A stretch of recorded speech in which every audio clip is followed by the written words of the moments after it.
Bueno, buenas tardes, primero que nada. Yo soy Mariano Ceni.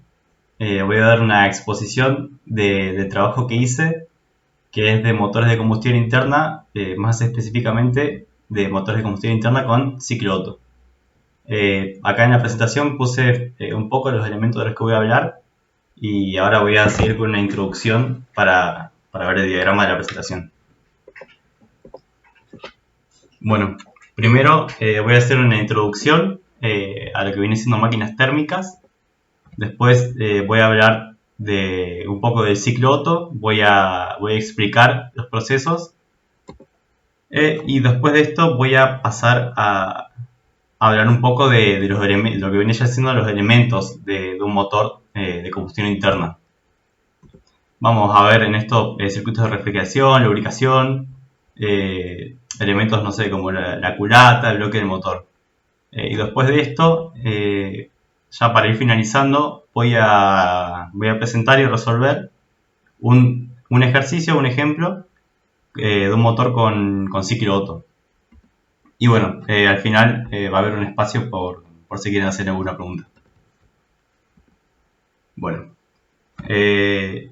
una máquina térmica, como podemos ver acá, es lo primero que vamos a abordar. Y bueno, una máquina térmica es un dispositivo que transforma parcialmente calor en lo que viene siendo trabajo. En esto de que transforma calor puede haber una compresión, una expansión, puede haber entrada y salida de calor y las máquinas utilizan una sustancia de trabajo. En el caso de los motores de combustión interna, esta sustancia de trabajo es una mezcla de aire y combustible. Después voy a explicar un poco el ciclo Otto. Vamos a ver los procesos termodinámicos, que bueno, esto lo vimos en física 2. Voy a hablar también de un diagrama PV, que bueno, también lo vimos. Y después voy a seguir explicando un poco el tema del circuito de combustible. Y bueno, esto lo voy a relacionar con el tema de las máquinas térmicas. Voy a analizar los componentes de un motor. Voy a hablar de la refrigeración en los autos. También del circuito de aceite. Y como dije al final, voy a resolver un ejercicio. Bueno, como dije, las máquinas térmicas tienen una fuente de calor, una fuente caliente, que en el caso de los motores de combustión interna es el combustible. En realidad no es el combustible en sí, sino que una mezcla de aire y combustible es lo que da el trabajo, que es lo que utilizamos, que es lo que genera la máquina después, por así decirlo. Y bueno, también tenemos una fuente de temperatura fría, que esto se da cuando en el proceso se expulsan los gases de escape y se enfrían a temperatura ambiente. O sea, en los motores de combustión interna tenemos una fuente caliente y una fuente fría y una máquina que realiza trabajo que después da el movimiento de nuestro vehículo. Como podemos ver acá en la foto, tenemos el tanque de combustible y dentro del tanque de combustible tenemos una bomba de combustible o de gasolina.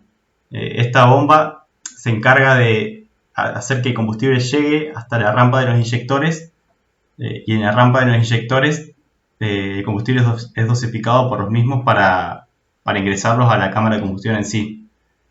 Acá también en este sistema podemos ver bastantes elementos que, bueno, obviamente no voy a analizar todos y seguramente hay más elementos, pero bueno, para simplificarlo un poco y verlo por así encima. Como mencioné, el combustible se entrega mediante inyectores. Estos se utilizan en los autos de hoy en día y en los autos anteriormente se utilizaban carburadores. La diferencia entre un auto con inyectores y con carburadores es que el carburador es un elemento mecánico que es el que se encargaba de hacer la mezcla de aire-combustible.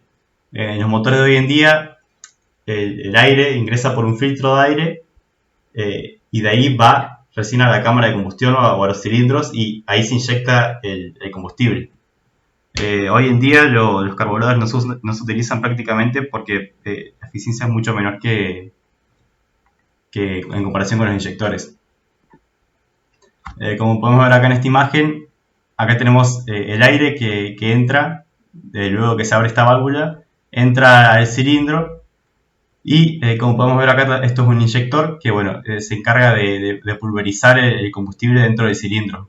Esto que tenemos acá es la bujía, que al final de la carrera de compresión, que bueno, después vamos a hablar de esto cuando explique el tema del ciclo Otto, pero básicamente al final de la carrera de compresión, la bujía es la que da la chispa que enciende la mezcla de aire combustible y esta mezcla se expande y mueve el pistón. Y bueno, este movimiento después es transformado en vertical de rotación y esto es lo que da el trabajo de nuestra máquina, ¿no?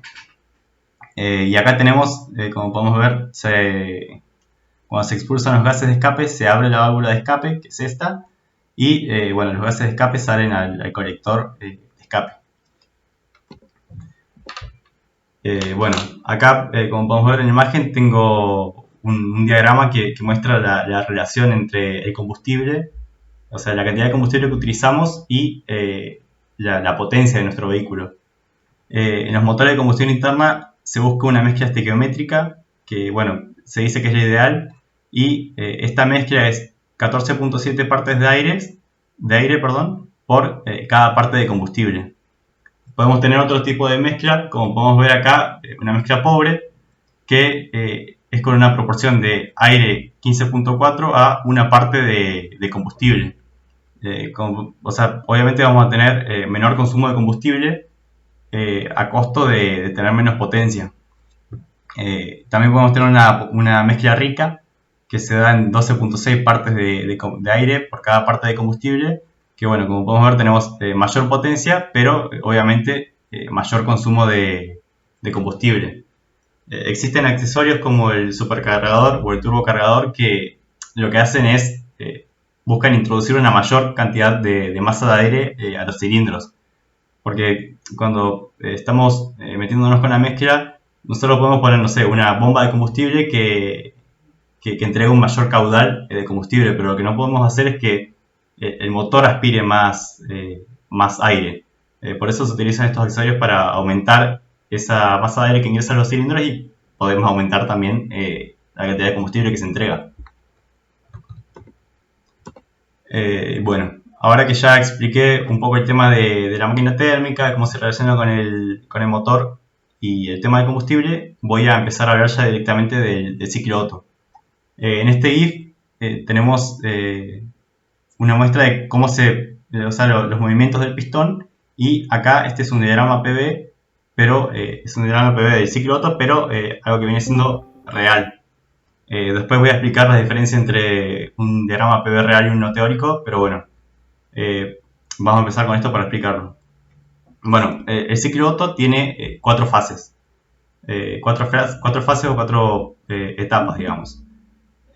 La primera es cuando ingresa el aire o la mezcla de aire-combustible a los cilindros y nuestro pistón se encuentra en el punto muerto inferior, que se dice que es el mayor volumen, que sería acá en el punto A. Acá tenemos el mayor volumen, ya entró la mezcla y de ahí el pistón sube y se comprime la mezcla de aire-combustible hasta el punto B. Idealmente esto lo vemos como un proceso adiabático, pero bueno, vamos a ver más adelante. Y después, cuando estamos en el volumen mínimo, se produce el calentamiento de la mezcla, que es cuando la bujía enciende la chispa y ahí se produce la carrera de expansión, que el pistón pasa del punto muerto superior al punto muerto inferior.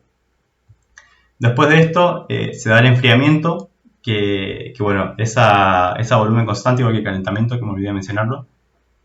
Y en la próxima carrera, que es la carrera de escape, la válvula de escape se abre y se expulsan los gases de escape del motor.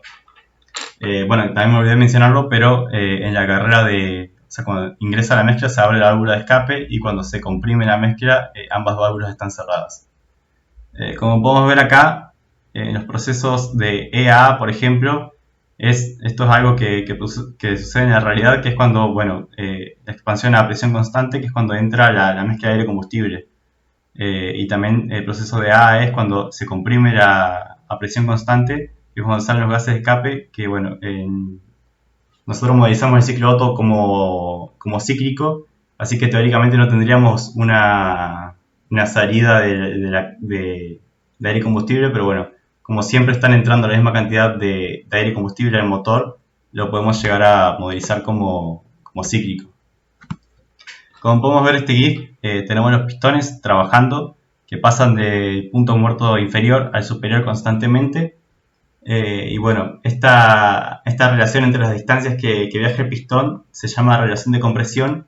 Y como podemos ver en esta ecuación, que es la ecuación de la eficiencia térmica de un motor con ciclo Otto, la relación de compresión junto con el coeficiente de dilatación adiabática afectan directamente a la eficiencia térmica. Obviamente no podemos tener valores de relación de compresión muy grandes, ya que, como vamos a ver en el ejercicio que voy a presentar después, tenemos problemas de temperatura. La temperatura, cuando tenemos relaciones de compresión muy grandes, aumenta considerablemente. Y bueno, acá voy a presentar un gráfico en el que podemos ver cómo tenemos dos gráficos. Este sería en el eje de las X tenemos la relación de compresión y un gamma constante. Y como podemos ver, con un aumento de relación de compresión vamos a tener un aumento de eficiencia térmica. Y al igual que en el gráfico de la derecha, con un R constante, con un aumento del coeficiente de dilatación adiabática o gamma, tenemos un aumento en la eficiencia.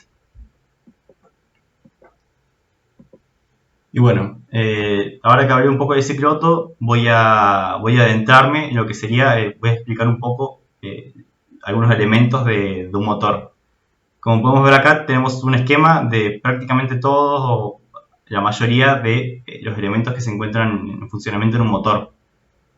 Antes de empezar a analizarlos, quiero mencionar que, como podemos ver acá, tenemos juntas en el colector de admisión, entre estos elementos, en el colector de escape. Y bueno, estas juntas son para que se logre un buen sellado entre las piezas. Estas piezas generalmente son de aluminio o hierro fundido, por lo que bueno, las terminaciones obviamente no van a ser perfectas. Las juntas, perdón, suelen ser de materiales como goma o algún material blando para lo que mencioné, para tener un buen sellado y evitar fugas ya puede ser aire, refrigerante, aceite. Y bueno, acá simplifico un poco la imagen y vamos a empezar a analizar, voy a empezar a analizar cada uno de estos elementos. La tapa de culata se utiliza básicamente para evitar que ingrese basura, agua o algún elemento que pueda interferir en el movimiento mecánico de las piezas. Después vamos a ver acá de abajo tenemos la culata, que en la culata se encuentran las levas, que bueno, la función de las levas es básicamente accionar las válvulas de admisión y de escape. En esta imagen, como podemos ver, tenemos dos levas, una acá y otra acá, que en este caso una leva se utiliza para accionar la válvula de admisión y la otra para la válvula de escape. En la culata también tenemos las entradas de admisión y las de escape, que bueno, en la entrada de admisión obviamente ingresa la mezcla de aire y combustible y la de escape sale la mezcla quemada. En el bloque del motor tenemos los cilindros, que dentro de como en este caso por ejemplo tenemos 4 cilindros. Dentro de los cilindros se encuentran los pistones, que bueno, son los que básicamente realizan la mayoría del proceso del ciclo Otto, de la compresión, el trabajo. Y como vamos a ver ahora, los pistones se encuentran con todas las bielas y al cigüeñal. En el bloque del motor también tenemos, como podemos ver, estos orificios que son para que circule el líquido refrigerante y el aceite dentro del motor. En el bloque del motor también podemos tener accesorios como el filtro de aceite o la bomba de agua, por ejemplo. Y bueno, como mencioné, acá tenemos como un despiece de los elementos que están entre la culata y el bloque del motor. Acá tenemos las levas y las válvulas que se encuentran en la culata y los pistones junto con biela y cigüeñal que se encuentran en el bloque del motor. Bueno, acá señalé los cilindros para el tema de los pistones. Y bueno, eh, los pistones se encuentran unidos a las bielas mediante, como podemos ver acá, tenemos lo que viene siendo el pie, que acá se inserta un bulón para conectarlo al pistón. Y bueno, después esta parte de la biela se apoya sobre el cigüeñal y se ajusta mediante el sombrerete y bulones y tuercas, bueno, el cigüeñal. Por último, debajo de todos estos elementos tenemos el cárter, que el cárter es el depósito de aceite de nuestro auto. Y bueno, desde acá se bombea aceite a todo el motor básicamente. Acá puse un GIF para que podamos ver cómo todos estos elementos funcionan en conjunto. Y como podemos ver, tenemos las levas que son accionadas, o sea, están conectadas al cigüeñal mediante una correa. Y bueno, como dije, son las que accionan la válvula de admisión y de escape.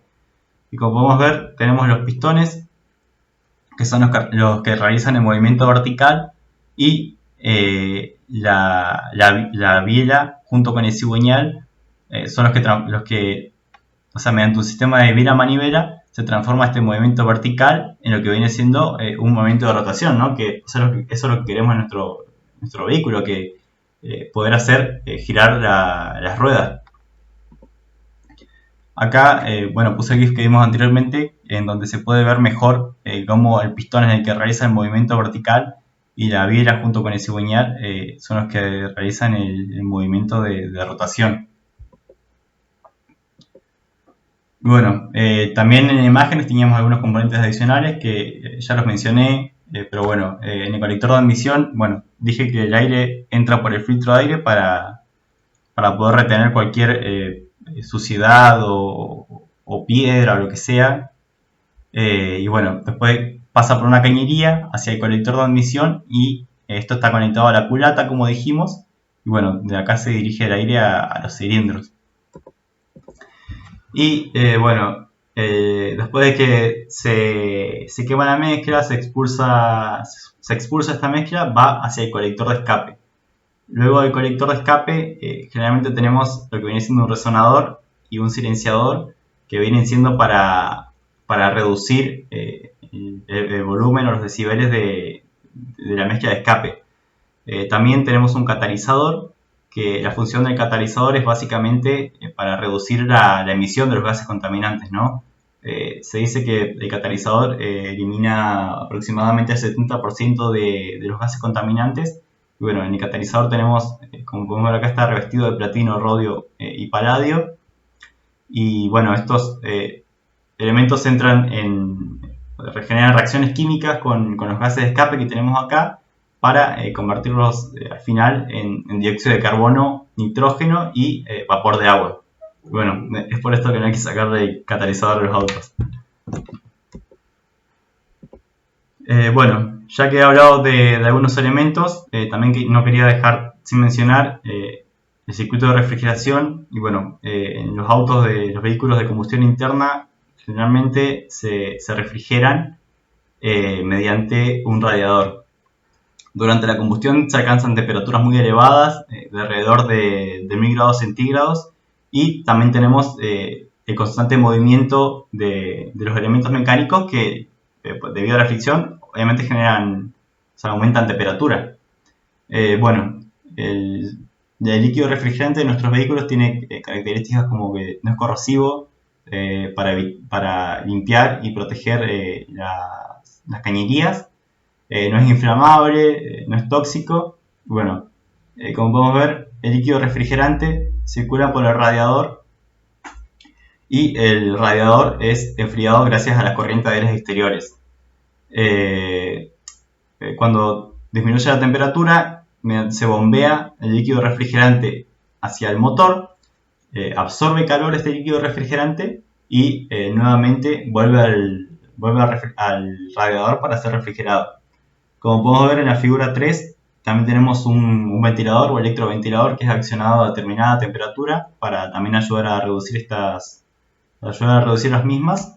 Y bueno, también podemos ver en la imagen el circuito de aire acondicionado que funciona en conjunto con la refrigeración del motor, pero bueno, no voy a analizarlo. Y por último, tenemos también el circuito de aceite o de lubricación. Y como mencioné anteriormente, todo el aceite se encontraba en el cárter, o sea, el cárter es el depósito de aceite. Desde acá se bombea aceite a todo el motor y bueno, el aceite es básicamente para disminuir la fricción entre las piezas y no tener aceite en un motor de combustión interna puede ser una falla muy grave. Al ser el diseño de los motores tan preciso, al tener mucha fricción puede aumentar mucho la temperatura y podemos tener problemas tales como que se fundan las piezas entre sí. Y bueno, ahora quiero presentar lo que viene siendo una secuencia que vamos a abordar para resolver el ejercicio. Y bueno, voy a empezar con una consigna que voy a plantear el ejercicio, voy a dar los datos, perdón, y voy a presentar los incisos que vamos a resolver. Primero, antes de empezar a desarrollar, vamos a modelizar, o sea, vamos a tener en cuenta suposiciones para que lo que estamos planteando sea válido, ¿no? Y bueno, por último voy a desarrollar y vamos a calcular los valores que nos pidan y vamos a presentar una tabla con los resultados. Bueno, nuestro ejercicio se trata de un Volkswagen Vento de 4 cilindros y ciclo Otto. Vamos a tener los datos de radiación y compresión, el diámetro de cada cilindro y la distancia que el pistón se mueve durante la compresión. El primer inciso va a ser calcular el trabajo que se desprende cuando el gas se enfría a la temperatura del aire exterior. Vamos a calcular el volumen de la mezcla aire-combustible en el punto A del ciclo, que este valor junto con la temperatura y la presión la vamos a utilizar para el inciso que sigue, que vamos a tener que calcular la presión, volumen y temperatura en los puntos B, C y D del ciclo Otto, ¿no? Que no sé si se acuerdan en el diagrama PV, teníamos los puntos. Vamos a comparar la eficiencia del motor de nuestro ciclo Otto con la de una máquina de Carnot. Y al final vamos a hablar de cómo mejorar esta eficiencia térmica. Bueno, ahora voy a presentar los valores y vamos a tener los datos de relación de compresión, los que mencioné anteriormente, la temperatura inicial, el QH, el CB y el gamma. Y bueno, con estos datos vamos a empezar con el primer inciso. No, perdón. Vamos a empezar con la modelización. Y bueno, al hacer todos estos planteos vamos a suponer que la mezcla se comporta como gas ideal. También suponemos que la compresión y la expansión son procesos adiabáticos irreversibles. Vamos a suponer que se da una combustión completa. No vamos a tomar en cuenta la fricción. No tomamos en cuenta tampoco la turbulencia que se pueda generar en la mezcla de aire combustible. Bueno, vamos a ignorar las pérdidas de calor a los cilindros y vamos a suponer que las aperturas de válvulas son instantáneas. Y bueno, para el inciso A, que nos pedía el trabajo, como mencioné anteriormente y como se veía en las primeras de las ecuaciones, la eficiencia de un motor ciclo Otto se da con esta ecuación y cuando calculamos nos da un valor de 60.8%. Después vamos a hablar de esto, pero bueno, la eficiencia de los motores con ciclo Otto en la realidad tiene valores mucho más bajos que el 60%, pero bueno, obviamente esto es un modelo idealizado. También sabemos que la eficiencia se define con esta ecuación. Despejamos el QC y calculamos, pues si se acuerdan el QH era dato y bueno, la eficiencia la calculamos anteriormente y calculamos el trabajo mediante esta ecuación. Ya tenemos todos estos datos y nos da un trabajo de 121.6 joules. Ahora vamos a empezar con el tema de los valores de presión, temperatura, todos los puntos, pero vamos a empezar calculando el volumen en el punto A. Y acá hice un esquema de, como ven, asigné nombres a variables. Y acá tenemos el pistón cuando se encuentra en el punto muerto superior y cuando se encuentra en el punto muerto superior. Acá en el punto muerto inferior y acá en el punto muerto superior.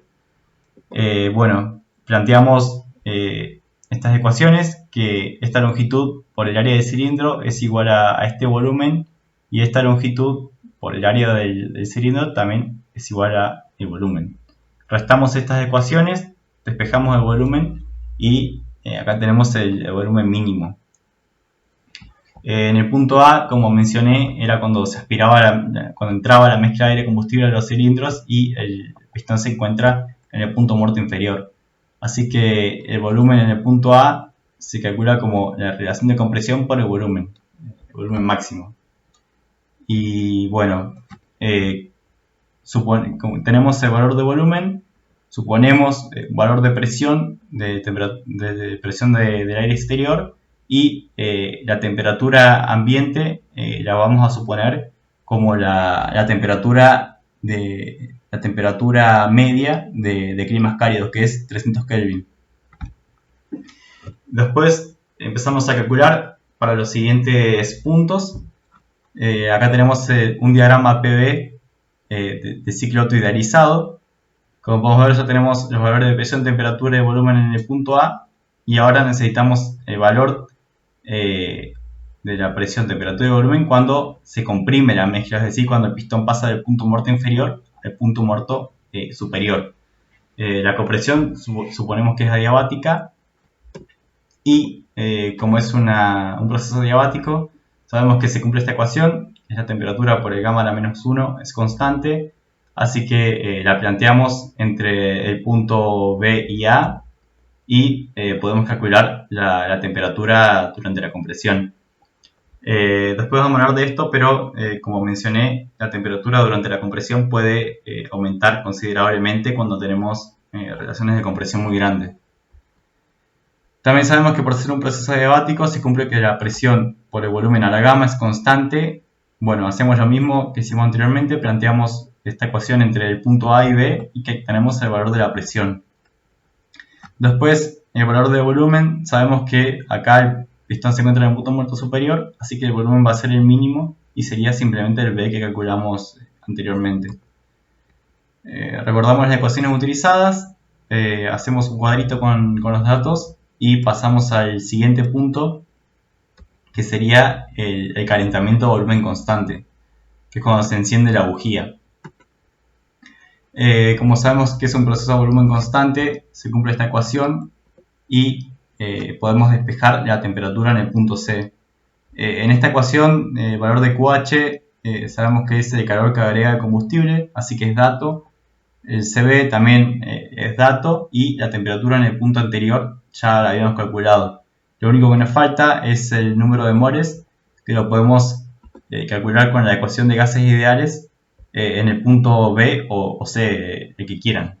Bueno, ahora que tenemos el número de moles, reemplazamos y nos da una temperatura de 1290 Kelvin durante el calentamiento del combustible. También sabemos que por ser un proceso isocórico, se cumple que la presión dividida la temperatura es constante. Hacemos lo mismo de igualar entre el punto C y B y calculamos el valor de la presión. Y también en este proceso el volumen sigue siendo el mismo, así que es el mismo volumen que la etapa anterior, que en el punto anterior. Y bueno, recordamos las ecuaciones, hacemos un cuadrito con los resultados y pasamos al siguiente punto. En el punto D se da, luego que se prende la chispa, se da la expansión adiabática nuevamente, que es la carrera de potencia, que es cuando el pistón pasa del punto muerto superior al inferior. Y bueno, por ser un proceso adiabático también se cumplen las mismas ecuaciones que en el proceso de A a B, así que simplemente calculamos los valores de temperatura, presión, y el volumen, como dijimos, va a ser el mismo que en el punto A, o sea, R por B. Resumimos los datos y bueno, ahora voy a pasar al enfriamiento, que se calcula con una simple ecuación al ser un proceso isocórico, y bueno, este valor lo podemos corroborar al principio. ¿No se acuerdan? Cuando calculamos el trabajo, podemos corroborar los valores. Diagrama PV. Y ahora que tenemos todos los datos, Eh, Presento acá el diagrama PV. Como podemos ver, resalté en amarillo lo que vienen siendo los procesos adiabáticos. Y bueno, podemos ver de que en nuestro diagrama PV tenemos lo mismo que en el ciclo Otto ideal. Tenemos calentamiento, volumen constante cuando el combustible agrega calor y el enfriamiento. Tenemos acá los valores que calculamos y ahora voy a hablar un poco de las diferencias entre un diagrama PV teórico y uno real. Como podemos ver, en el diagrama PV real, las curvas de los procesos son un poco más suaves que en comparación con el ciclo Otto teórico. Y también lo más importante es el hecho de la entrada y salida de la mezcla de aire-combustible, ¿no? Como mencioné, nosotros modelizamos el ciclo Otto como ideal, pero, como cíclico, pero en realidad tenemos una renovación de lo que viene siendo nuestra mezcla de aire-combustible. Y bueno, obviamente, como estamos trabajando en temperaturas tan elevadas, los procesos no son idealmente adiabáticos. Y bueno, ahora eh, quería que vean por última vez el tema del diagrama PV real. Y ahora voy a pasar a lo que queda del ejercicio, que era el tema de la eficiencia de la máquina de Carnot en comparación a nuestro ciclo Otto. Bueno, la eficiencia de la máquina de Carnot sabemos que se calcula como la máxima y con la máxima y mínima temperatura de la operación de nuestra máquina, y nos da una eficiencia de 76.64%. Es un valor muy alto y bueno, obviamente sabemos que la máquina Carnot es su modelo teórico. Y bueno, ahora con el tema del rendimiento, como mencioné y como ya vimos, la eficiencia térmica está relacionada con la relación de compresión y coeficiente de dilatación adiabática. Si tomamos los datos de otro vehículo con mayor relación de compresión, por ejemplo yo tomé de una Ferrari que tiene una relación de compresión 12.5 a 1, la eficiencia nos da un valor de 63%. O sea, tenemos un aumento de 2.8%, si no me equivoco, en la eficiencia de ciclo Otto. Obviamente este valor es muy elevado y probablemente el real sea mucho menor, pero bueno, o sea, consideremos, normalmente las relaciones de compresión en ciclo Otto van de un valor de 8 a 10 y 12.5 ya es un valor bastante elevado. Y con esta diferencia en relación de compresión y los datos de diámetro de cilindro, la carrera de pistón de la Ferrari, tenemos un aumento de temperatura de 58 grados durante la compresión. Se podría decir que es un valor considerable, ya que vimos que el Volkswagen Vento tenía una relación de compresión de 10.4, por lo que tenemos un aumento bastante grande durante la compresión. El mayor problema del aumento de temperatura durante la compresión es que se puede dar la preignición. Que haya preignición significa que la mezcla se está prendiendo antes de que la bujía lo haga. Esto puede dañar los pistones, ya que causa golpeteo, y tenemos distintas opciones para evitar esto, ya sea con un combustible de mayor octanaje, que por ejemplo en el Volkswagen Vento se recomienda un combustible ultra con un RON 97, que RON es qué tanto aguanta el combustible, la compresión antes de que haya una preignición. Y también lo podemos evitar con los motores ciclo diésel. La diferencia entre un motor diésel y uno ciclo Otto es que en el diésel el combustible se inyecta al cilindro un instante antes de que empiece la carrera de expansión. Por esto podemos evitar que haya preignición. Y bueno, aparte de esto, de la diferencia de temperatura con relación de compresión, ya un poco más aparte, calculé o sea, tomé los datos de la temperatura media anual en distintos lugares del mundo. Como podemos ver, lo más extremo, en menor temperatura es Canadá y lo más extremo en mayor temperatura es Etiopía. Son temperaturas medias anuales, así que no tiene mucha diferencia con la temperatura que utilizamos, pero podemos ver que como máximo tenemos una disminución de 90 grados durante la combustión y también como máximo aproximadamente unos 30 grados de aumento de temperatura durante la combustión que vendría a ser en Etiopía. En la eficiencia de la máquina de Carnot no vemos valores muy considerables, ya que disminuye la temperatura de ambiente exterior y también va a disminuir la temperatura de combustión en el ciclo Otto, en nuestro motor.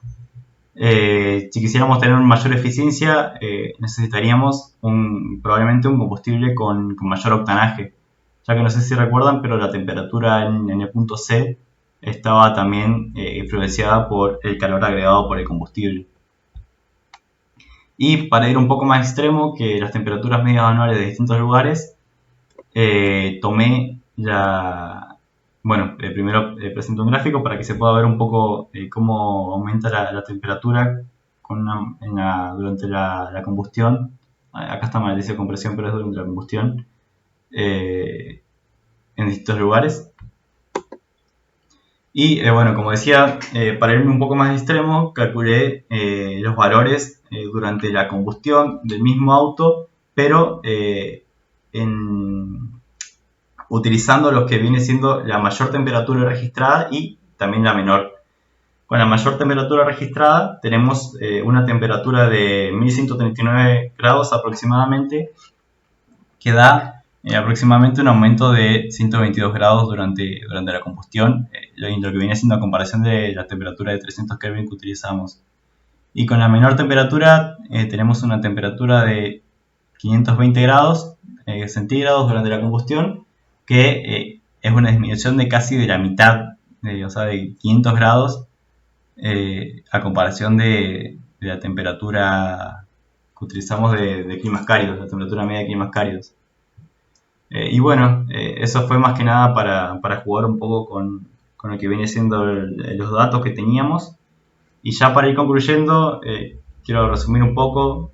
Hablamos de máquinas térmicas, hablamos del ciclo Otto, vimos el tema de la eficiencia, cómo está afectado por la relación de compresión y el coeficiente de dilatación adiabática, que obviamente tenemos restricciones, tales como la temperatura durante la compresión, no puede ser muy grande. También analizamos un poco el tema del combustible, cómo está influenciado nuestro proceso por el combustible. Y con el tema de la eficiencia, como vimos en el ejercicio, me dio un valor de 60% de eficiencia térmica, que en realidad los motores con ciclo Otto suelen estar entre el 25 y el 30% de eficiencia térmica, que ya siendo un valor real. Y los motores diésel suelen estar entre un valor del 45% al 60%, si no me equivoco. Y bueno, también tenemos los autos con motor eléctrico que llegan a tener una eficiencia de hasta el 85%. Y aparte de esto, lo que se consume para generar, entre comillas, el combustible de los autos eléctricos es mucho menor que uno de combustión interna. Y bueno, quería agradecerles por conectarse, por su atención, y eso fue todo por mi presentación. Si tienen alguna pregunta, acá estoy, pongo la bibliografía y muchas gracias. Muy bueno, Mariano, muy bueno, muy interesante.